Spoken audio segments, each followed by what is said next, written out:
All right.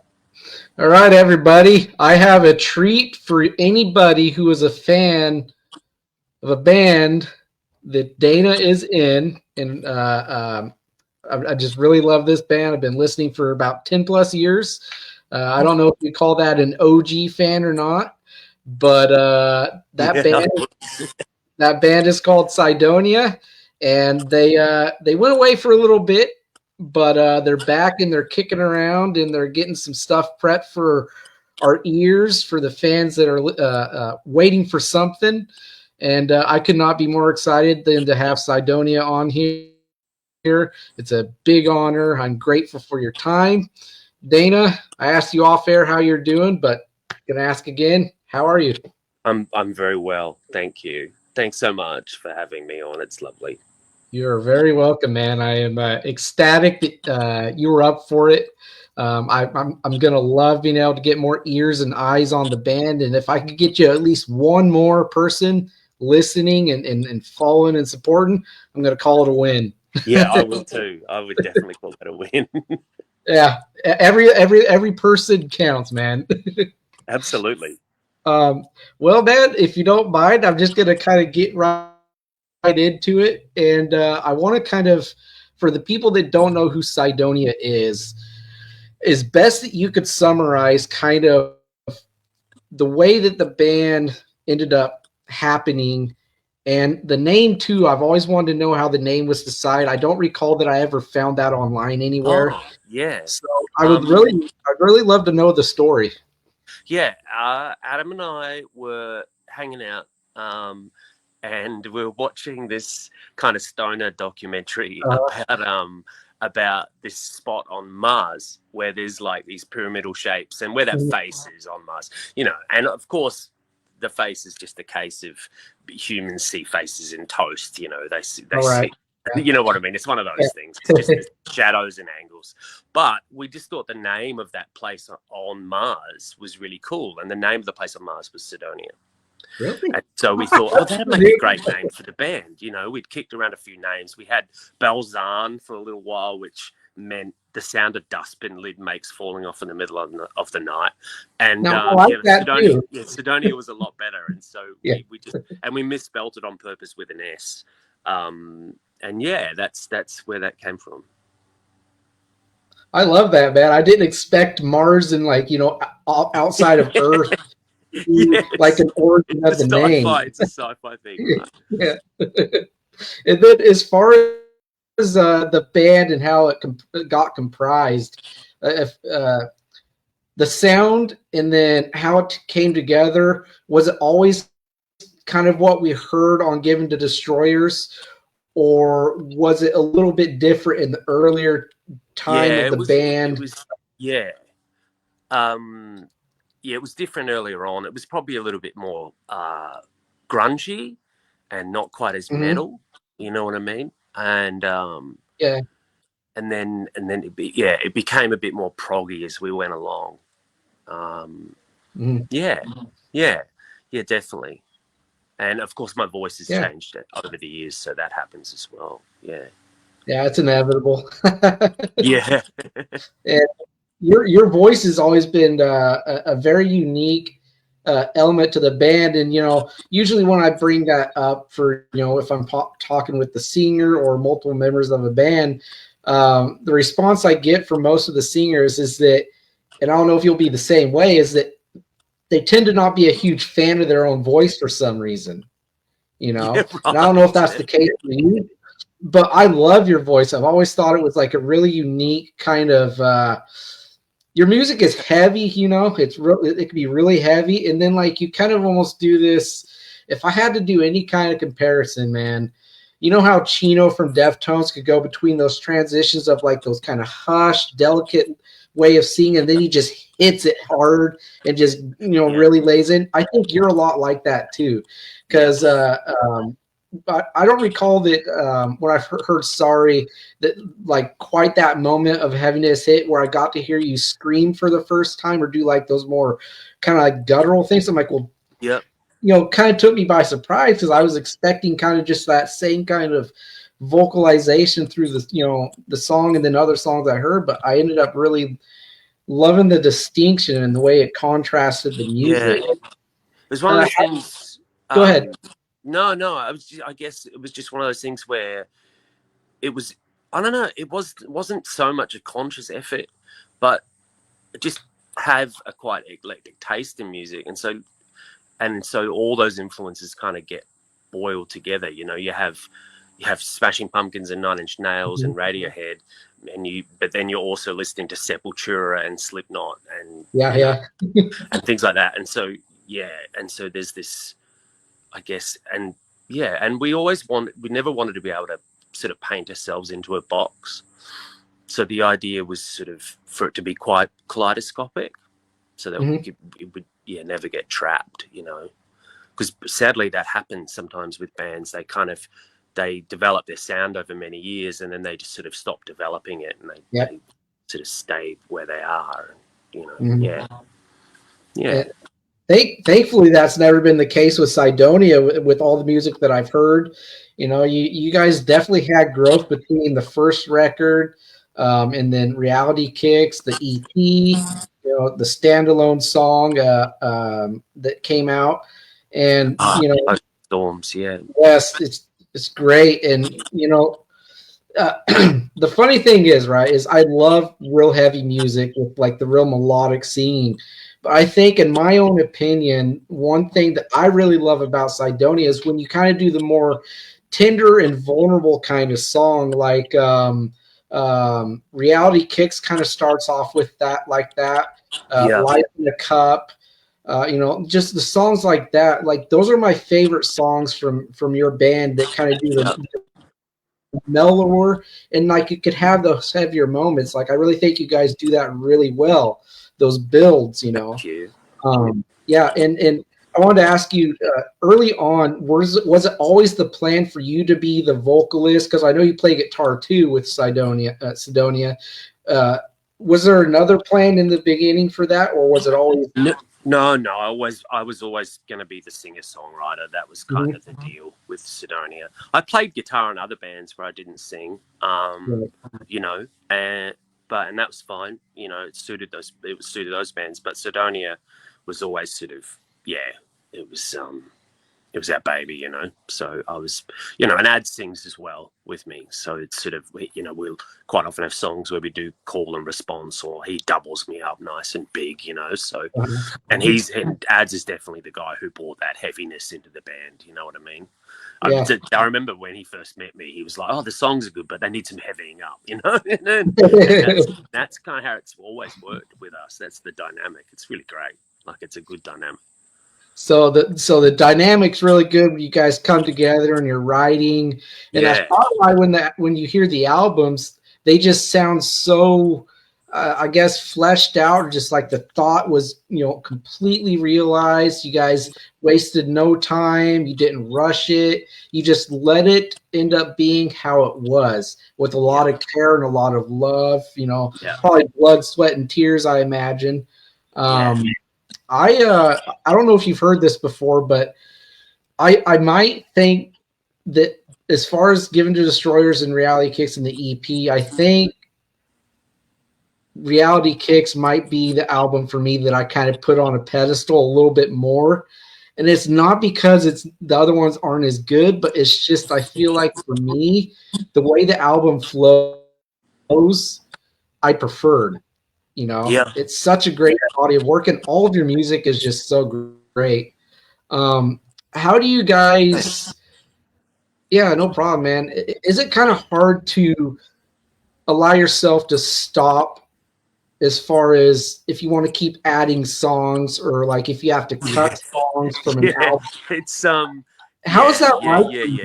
You call that murdering your babies, right? Or murdering children. That it is actually really hard. Like, where's the cutoff point? Like, it's sort of with facing that problem at the moment. We've got too many songs that we want to put on album 3, you know, and we're gonna do 4 songs just to get started and get the ball rolling. And so who knows how that'll work? Those songs then might feature on the album as well, or only a couple of them might, and then that leaves room for a few more songs. I'm not sure how that's going to work just yet, but because we've got like there's 14, 15 songs that we like, and we only really want to put 10 or 11 on an album, you know. So yeah. So that led me into another question I wanted to ask you is, you know how things as far as like the climate of music is and how it's distributed, are you guys still more keen on the full album experience for when you put out material for your fans to hear, or are you kind of adapting that single kind of mentality that a lot of bands seem to be kind of gravitating to? That's oh, I'm sorry, hang on, look at can you see that? That's it. No worries, man. Eating I see it. What, you can't be that hungry. Look at this guy. Off crazy. He's mental. Seems used to you. An umbrella. I don't know. I think he might have imprinted on us or something. He's a bit crazy. Sorry. No worries, man. That is a really good question, and it's one we've been kind of pondering as well. And it really, the reason that we're doing 4 songs now is just because we wanted to sort of not rush, but we really wanted to get something out there sooner than later. And so rather than wait until the whole album's completely ready, we just thought, well, we're going to take 4 of the kind of the most ready songs, and we're going to oh my god, I see him. Super keen, and we're going to throw them out into the world and just see who has a listen, and who enjoys it. So, I'm sure that everybody's going to. I mean, obviously the landscape has changed dramatically, and singles are kind of the way of things now. And it is a bit sad that the album experience is going to fall by the wayside. It's just the way things are. I mean, but at the same time, vinyl has become more popular than ever, and so people are enjoying the album again at the same time. So, yeah, I don't know. We will still put out an album regardless, I think, but whether it just depends what shape that takes, whether it's 3 EPs or it's just an album in total. That's the toss up. Yeah, I mean, for my opinion on that is, it seems to work for them. Yeah, kind of. Yeah. I mean, a lot of things work for a lot of bands, and then there's a lot of things that don't work for a lot of bands as far as like how you do your output and who you do it through. I definitely think that there's a market for the single route. There's a market for the EP route for sure. And there's still a market for the full album experience that kind of depends on the attention span that people have nowadays, because that is a little different than it used to be. It is the unfortunate thing. So,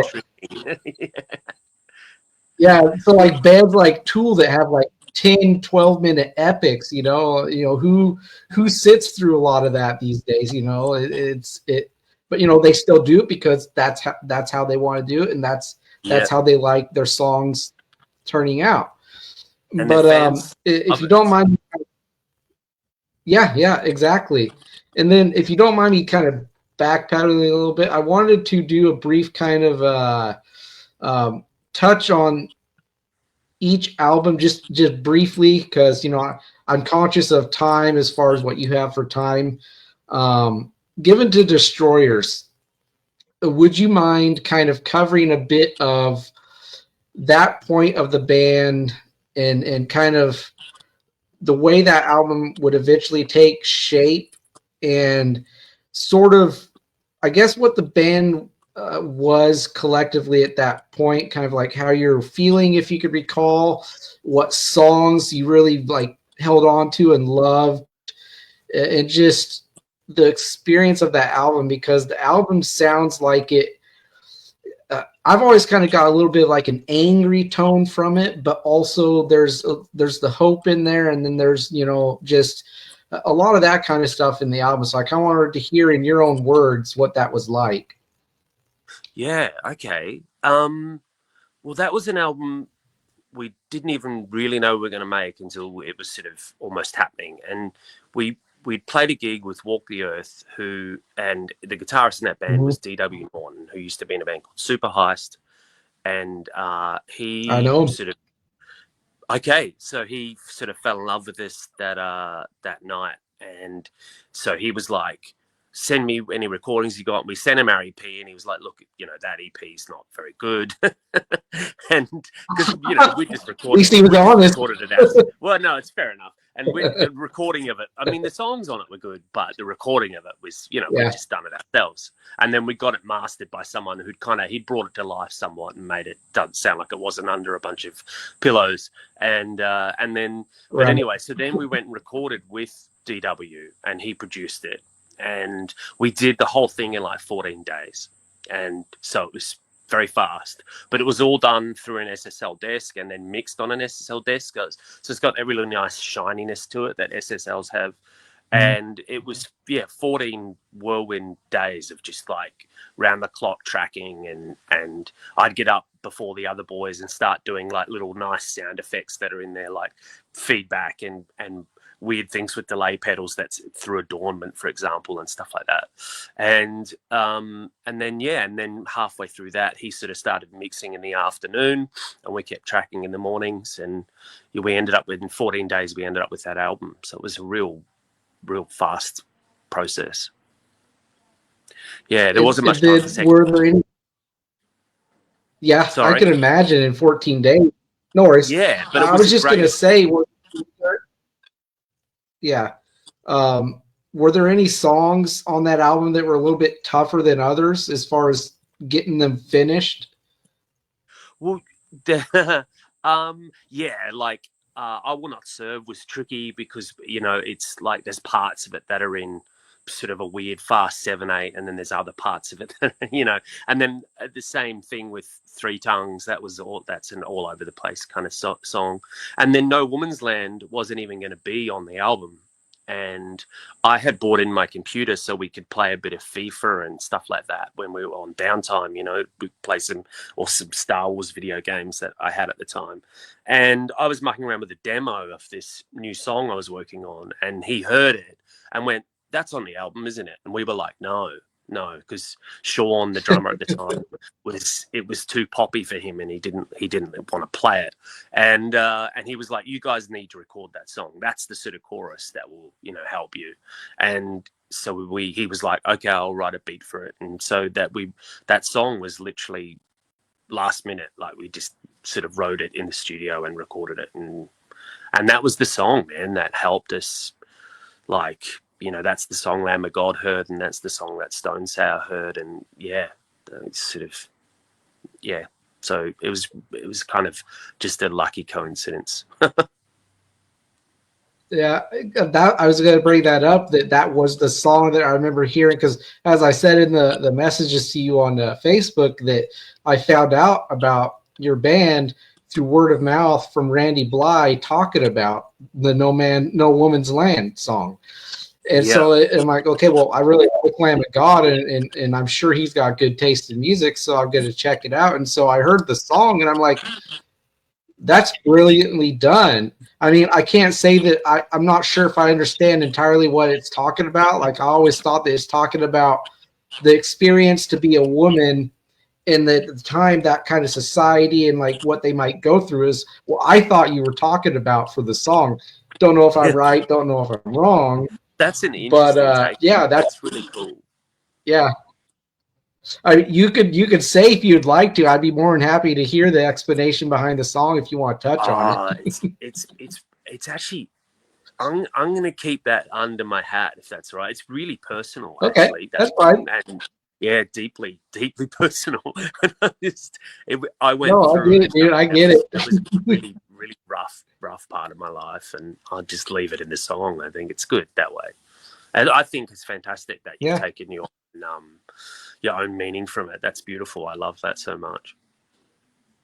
Yeah, and I respect your decision to keep that under your hat, man. It's personal. I get it, and we'll just leave it at that. Yeah, not a problem at all. And so then moving on from that, what was the experience like for Reality Kicks album in contrast to the first one? It was really different. It was like almost the opposite. We took ages to track that because we were doing it ourselves, so we kind of were a little bit slack in taking our time. And also the production was really different. Like, it wasn't like we were just suddenly recording it the next day. Although, yeah, but we had during the pre-pro process, we had Laura Richardson helping us, who she managed Colin Richardson, who's a big time producer who's done Slipknot and Bullet for My Valentine and Gabriela Rodriguez and stuff like that. So he's the one who ended up mixing Ocean of Storms for us, producing Ocean of Storms for us, and so her and her cohort of producers sort of helped a lot with the pre-production on those songs, and so the songwriting was much tighter, I think, on Reality Kicks. Looking back mix wise, I'd probably have pumped the drums up a couple of dB, you know, but you can't have everything. And but yeah, so it was quite different. It was much more relaxed, you know, take your time kind of thing. No, it shows through the album too. And you know, it's funny you mentioned the drums. I remember thinking to myself, I think not that exact thing about the drums, but something along the lines of a little louder and a little bit more like a I don't know if I get the terminology for it right, but I guess a crisper sound to them. Just the you know more what I mean? separated, and yeah. And so what we'll be aiming for this time around is probably something that's somewhere in the middle of those two things, both in the process and also in the sound that we end up with, you know, a bit of best of both worlds approach this time around. Yeah. And that's always a great approach, man. The best of both. It always yields a great result. My favorite song from your band, by the way, it's a hard pick a lot of the time because I go back and forth with it, but I always go back to Reality Kicks. Like the title track for the record, it's the way it's put together. I love that kind of like acoustic kind of, you know, the way it starts and how you're doing your vocals and how everything's ebbing and flowing and building. You know, I honestly think it's probably one of the strongest and best written songs in your catalog. And, you know, I kind of almost hate the fact that it didn't get more traction. You know, it got a lot of love, you know, I like to think, but, you know, I felt that it should have been just like this massive thing. It's just such strong songwriting.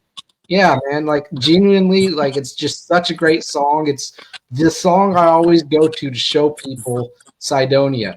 And that might be a little bit weird since, you know, it's not like the heaviest track from you guys, but it's just because the songwriting, in my opinion, is so strong, you know, for the song. So, yeah.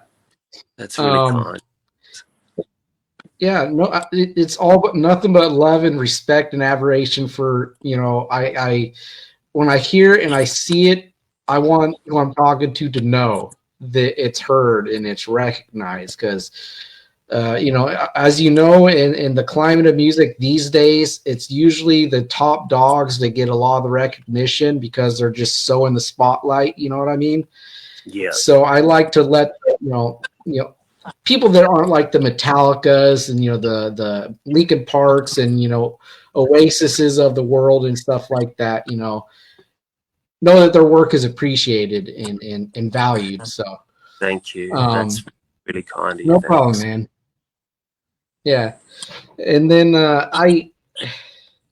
why is it okay? I don't know why it showed this, but it was showing the Waiting for Words That Don't Exist EP in 2019. I'm like, I know that's not right. No, that can't be right. Yeah. No way. It's changed now. Because a couple of those songs is on. Because there's like what 2 tracks from that on Reality Kicks, so I know it's not wrong because that's like 2014. Yeah. And then so segueing a little bit away from like the albums and stuff, I wanted to touch on, as much as you want to divulge, when the band decided to kind of step away, right? If I could recall as best that I can when that time came, and I think there's a post or something about it, and I think time away was you know what was decided, and of course, as we all know, you know, it's touched on so much these days. You know, pandemic comes along and all that.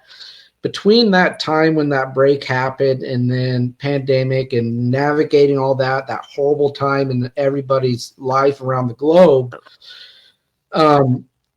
when did it come time where the band was deciding that you want to do more again? You know, like was that during all the pandemic or was it after that? It And was what after. ultimately was it? Yeah, Huh? it was after.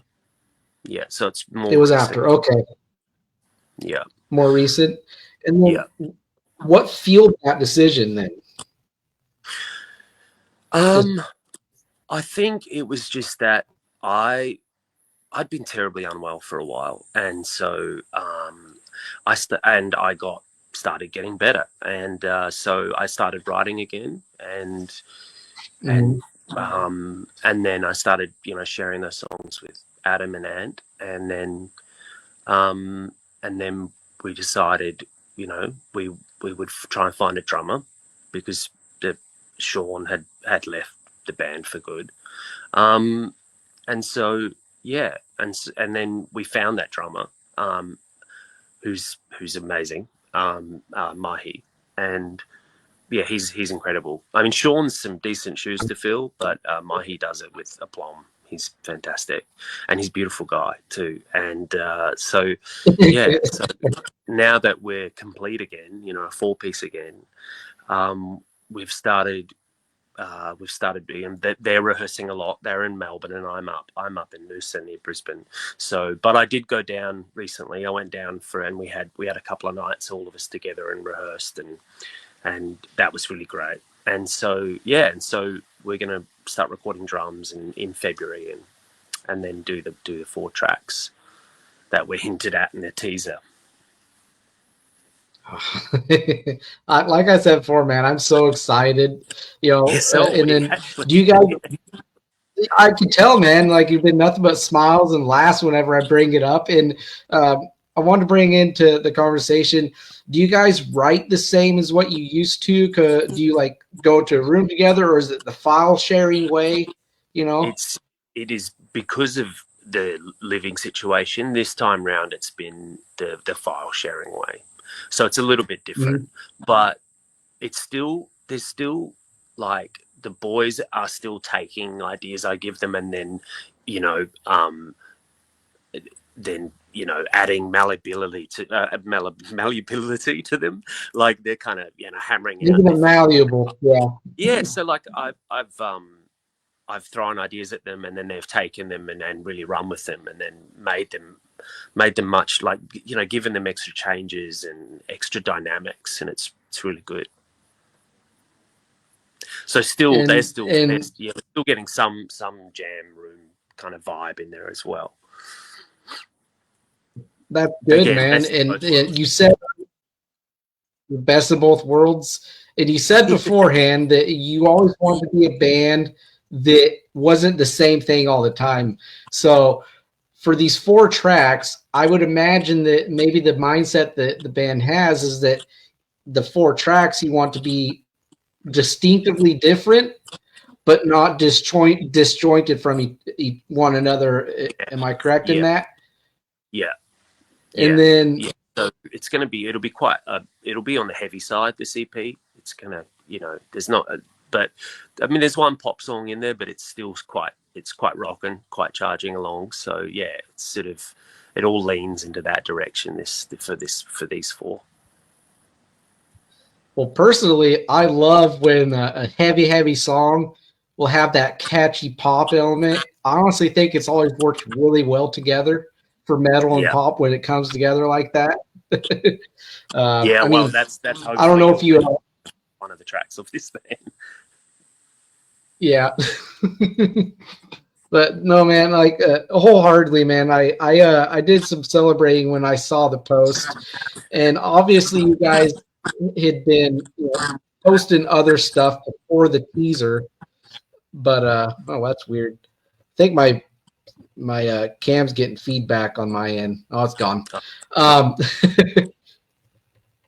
what was the reception when you made that post for the teaser like from the fans? Send like if they sent you DMs, if it was just on that post itself, was it a lot at once that flooded in? There was DMs, but it was mostly on the post itself. But yeah, no, people are really excited, which is really encouraging and lovely after all this time that people still, still care about it. So it's truly encouraging. It's really lovely. And I'd imagine we're just a little band, but it all means the world. Every little bit of support and like validation is all good to have, man. Because I totally get you wonder, even if it's like a year where there's nothing, you wonder if fans have moved on, right? And you question the viability of coming back and if they're still going to be there. And I think that might cause some anxiety as far as deciding to do more, or not deciding to do more. But as you guys came to find out, we're all still here, clearly, and we're all just more than happy and doing our celebrating, that SYDONIA is kicking around again and, making music. And with the music, are you guys also thinking about those shows as well, like doing a few here and there to start and maybe something bigger later on? Yeah, we'll definitely tour at some point, and it'll just be a little one. We'll probably do an East Coast tour, but yeah, that'll happen. Yeah, live shows have always been a big thing for SYDONIA. Like it's really cathartic playing a live show. It's a real release, so yeah, we'll need more of a release to do that, and we'll be nice and tight when it happens, but yeah, it'll be good. Yeah, nice and tight, getting ready to destroy the stage again. I go back and watch live footage, quite often of your band, and I don't know how possible it is right now, but I really hope that I get to see the band at least once in my lifetime, if that opportunity comes, if that opportunity comes, we'd leap on it with all of our arms and feet, the opportunity that we had with Stone Sour when we got to tour in America was amazing. We got to see the whole East Coast of America, and it was an incredible and stressful experience. Like, it was crazy. We got ripped off by a transport agency and stranded in Long Island. Like, it was cray, man. We had a rough time, but then, you get on stage every night and all that would disappear, and you'd have that. And also you had that wonderful kind of sense of family that we had touring with the guys from Stone Sour, because they really looked after us. They were so lovely. Their crew was so good. Like, Corey had us to stay at his house, and then so did Jim at the end of the tour in Florida. And it was just, they're really magic, like just really kind people. I mean, I'd imagine that like melts away that anxiety that you might experience going out on tour, especially if it might not be a band that you've toured with before, and you might wonder how you would coexist together and how the personalities would either, not clash or clash, and it's nice to hear when these bands that have been going around for longer, or they're just bigger in general, because sometimes they end up being a little bit not so pleasant, right? That happens sometimes. I've heard stories about some bands. Yeah. But man, like I said, I love that I got this opportunity with you. I know the questions were a bit brief with what I had written down, but I just want you to know that it means the world, like I said earlier, that you take the time out of your day to talk about your music and let me, I guess, overpraise what you do, because I tend to kind of really indulge in that, with my guests, and just say that your music means a lot to me personally, and what I take away from it. And I want you to know that it will always have value and importance in my life, the music that SYDONIA puts out. And if there's any way that I could do more as far as showing that support, you just let me know, man, because I'm all about, getting word out for, singles and just plans in general, and just having people on and talking and putting the video up, and just getting people in the right Just that direction of poster you where did. they. I mean, that poster, my here, just toward your poster that you did, just as an example, like you've helping so much. It's truly appreciated. Hey, like really, from the bottom of my heart to yours, it's thank you. Oh, that's validated to hear, man. Because believe it or not, I always second guess when I'm making those posters because I feel like I get ahead of myself sometimes. Yeah, I'm just glad you guys loved it. Yeah, But the boys were stoked. yeah, man. Really, Yeah, I'm they're glad probably you guys loved it.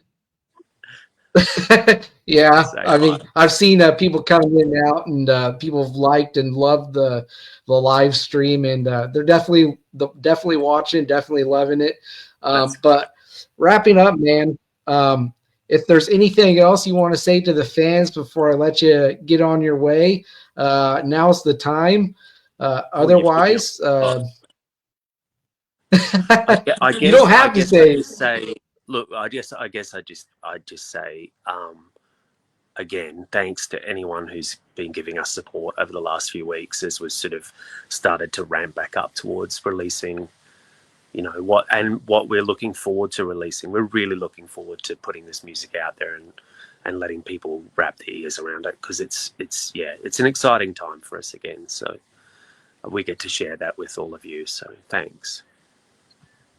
Yeah, no problem, man. I'm eager for it. And before I let you go, would you guys be interested in me writing up a review for the EP whenever it comes out and sending it your way? That would be amazing. I would love to do it. The moment we've got it mastered, I'll send you a copy. Yeah, absolutely. And again, thank you for coming on, Dana. This has been really fun. It's really great and smooth conversation. I want you to enjoy the rest of your day. Say hi to the boys for me, and best of luck with the music and the plans for the future. I will definitely be in touch with you. Thank you, Will. Thank you so much, mate. No problem, man. You have a good day. You too. Bye.